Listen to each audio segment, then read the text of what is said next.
Oh my, would you look at the time? I've been working so hard on Pixelated Memories I forgot to have lunch. Hello, I'd like to have a portion of chips and a battered cod, please. What do you mean you don't have any cod left? They're all on missions? Now wait. So let me get this straight. You're telling me your fish went out, turned into a robot and is saving Christmas? Yeah, I'll have the ribs instead. James Pond 2, codename Robocod. See where I was going with that joke at the beginning? No? Okay, alright. This fishy platformer was brought to us by a UK company called Millennium Interactive. It was available everywhere. Look at them! Look at all these systems you could play this game on. But I had the Sega Mega Drive version, and that's what we'll be looking at today. But before we start, I have to ask, what was the thought process behind this, and this, and a bit of this in there, and you know... Oh, yes. Why a fish? The story begins that the toys at Santa's factory are all crying for help? What exactly do they need help from? I told you, tell no one. Who will save them? A fish. It's a fucking fish! It's a fucking robot fish! I grew up in a platformer-heavy era where Sonic the Hedgehog and Super Mario Bros. Reigned supreme. It isn't a shock that other companies wanted a piece of that platformer pie. So good. I present to you James Pond 2, codename Robocod, a game that told me that just because it's in my favorite genre doesn't mean it's automatically great. Oh yeah, I'm already setting the bar high for this one. Let's start with James himself. What can be said about him? Well, he controls like arse. Like when you jump, you feel heavy but floaty. I don't even know how that works, but apparently it does in this game. And even though the outside is very snow-themed, that does not excuse the fact that everywhere in the game, he feels like he is a slippery wet fish on ice. What? What was that? He is? Oh yeah, that would explain it. And the most baffling thing he has is this move where he extends his body. And it just does not stop. Like ever. Now don't get me wrong, you can stop pressing the button and he'll plummet back down. But if you don't reach the top of the map or there isn't a platform in the way, you just keep going. Some people say he's still rising to this very day.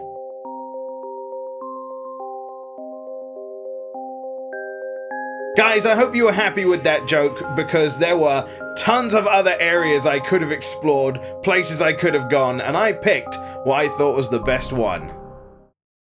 But that isn't to say the move doesn't have its uses. In some locations you'll need it to be able to grab onto the ceiling to be able to shimmy-shammy across. I find it more weird that if this is meant to be a parody of Robocop, when did he do that? Ah yes, I can picture it now. Your move, creep. Does he do that? I don't know, I haven't seen the movies in years. Anyway, those were the basics. We've gone through level 1, let's see what else this place has to offer. Oh! I don't even know where to start with this. What am I looking at? How is this meant to represent a room that we're in? I'm gonna have to have a word with our interior decorator, preferably with a flamethrower. Ah yes, much better.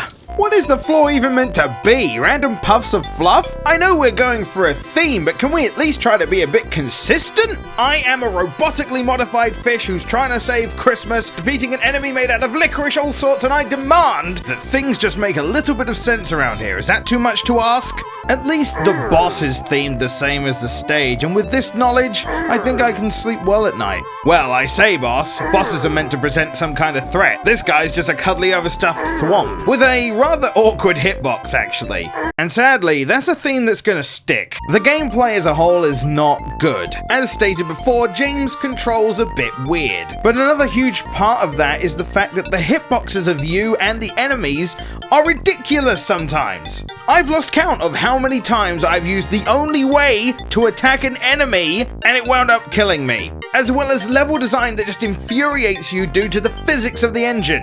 Let's take slopes for example. When you run down a slope, you gain a lot of speed. In a lot of cases, you actually lose control of your character in some way. So the devs are like, let's make a stage where the slopes go into the spikes and then they die.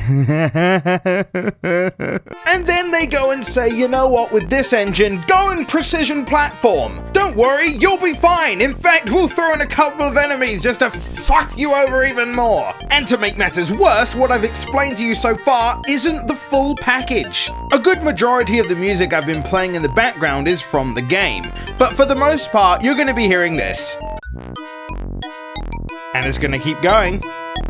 It's gonna keep looping. It just won't stop. However much I want it to stop, it just won't stop. It won't. It's just keep going forever and ever. It just won't stop. It just won't stop. And I mean, that gets pretty annoying, you know? You know? James Pond 2 suffers from little things making an overall bad experience. As a kid, I felt like I didn't know the difference or didn't mind as much, but having played much better platformers now, I can definitely see its flaws. I've actually spoken to quite a few people recently that are really fond of the game still. It makes me wonder that if they went back and played it now, what they'd think. And I'm not saying it's the worst game ever, I'm just saying they made some weird choices is all. Wait, is that a penguin bar? What the hell's a penguin bar doing in... And then you've got the licorice all sorts. Did they make a brand deal? Why? I don't see why that would, like, make you want to eat a penguin bar. I mean, that'd be a bit weird. You don't see me just randomly... No, I'm serious. I think they made assets based on popular sweets and desserts for the UK at the time. I am straight up murdering Bertie Bassett on a level made of licorice all sorts. But before we wrap up this experience, I do want to talk about the things I do like about the game. There are levels where I really enjoy the chosen theme. For example, I thought the level where I was platforming on sheet music was really cool. The downside being that decided to have sloped precision platforming, but I tried to look past that. I really seem to like any level that was designed around a music theme, going around the piping of like a tuba, saxophone, trumpet thing, and running on piano keys. Of course, the weird kind of mirrored boss thing at the end of that set of stages is just odd. They all act like thwomps. That's literally all they are. I really loved the Lego level with all of its color and the fact that when James ran over them, he would go... And overall, the art is really quite nice. Very colorful and interesting to look at. And the music, although very repetitive, it's alright to listen to. But it's just the little things, man, just ruin the whole thing. It's the same kind of deal with Chuck Rock. I feel like the whole experience would improve if the game part of the game was better. Sadly, I just can't recommend you play it, unless you want to go back and see if you like it now. But that wasn't where my involvement with the James Pond series ended. There was a sequel to the sequel. James Pond 3. Operation Starfish. Now my time with this game was actually a lot less than the second. Though I did play it a nice amount, it wasn't actually mine. I used to borrow it from a friend. And 3 is a direct sequel of the events that happened in James Pond 2. You defeat Dr. Maybe and save Christmas. Hell, they even planned this. The world is safe. For now. Defeated by James, Dr. Maybe leaves the North Pole, intent upon revenge. He comes up with a new idea to steal the riches from the moon. What, like rocks and stuff? I don't get it. He hires some rat henchmen through a newspaper ad and reveals his plan to be mining high-grade processed cheese to corner the global markets. Honestly, I don't see a problem. He's trying to sell goods he legitimately mined for. James comes rushing up to his door like, "Do you have a permit for that?" Everybody get down, this is the police. But why? All I was doing was playing the stock market. You disgust me. Take him away, boys. Oh, I wanted to invest in platformer games to get some of that sweet pie. So good.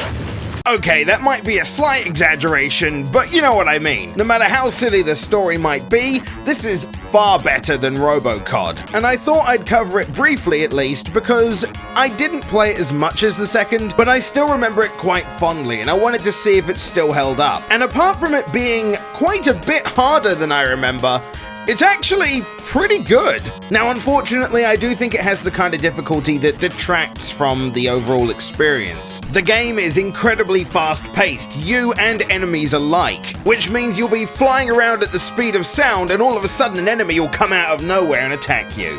But in general, I feel the third game sticks with a theme much better than the second does. The second feels like there was a bunch of ideas and they just threw them in. Toys, I guess chocolate, teddy bears, cars, the music, sure.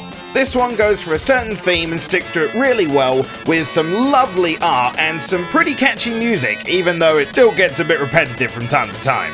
It definitely feels like they had a lot more time to put in a lot more love and effort into this one. But oh my god, they needed to fire whoever came up with that font. After some time with everything just blurs together. Now, I've not actually beaten this one, but I've been told that the game is actually really long.